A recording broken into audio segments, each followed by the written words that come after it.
Snapshot 25w19a is here with a changed projectile precision, new fog, and the new dried ghast sounds. My name is Sliced Lime and this is a showcase of the changes. Let's start with Happy Ghasts, whose movement is no longer jittery for passengers who are not controlling it. You no longer sometimes fall from a happy ghast when disconnecting and reconnecting to a world. And there are new sounds for the dried ghasts, both for breaking and placing them, and their ambient sounds.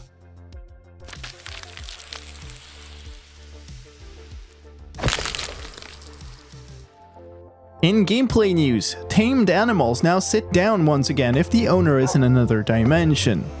Projectiles now have a tolerance margin that changes over time, starting at none for the first 2 ticks of flight, and then increasing with 0.05 blocks per tick until it reaches the previous value of 0.3 blocks. This allows for better precision close to the entity firing the projectile, but still allows for some collision leeway when the projectile is further away.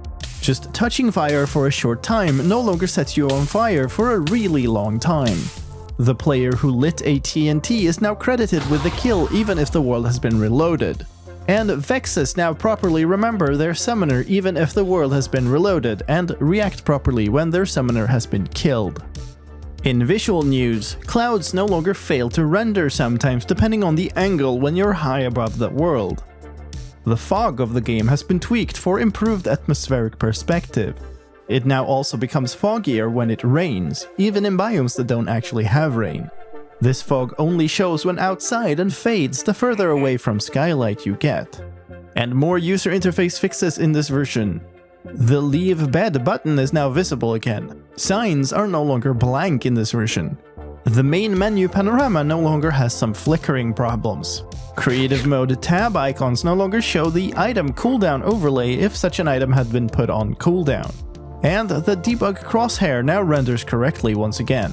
In addition, this version also comes with stability fixes, including crash fixes. And this version brings us Data Pack version 76 and Resource Pack version 60, with entity data news and changes to fog shaders. If you're also interested in that, keep your eyes on the channel for a separate video. But that's all for this one. Thank you for watching. Clicking the dried like button under the video turns it into a happy like, which can be mounted for a flight around the YouTube algorithm. My name is Sliced Lime, and I'll see you next time.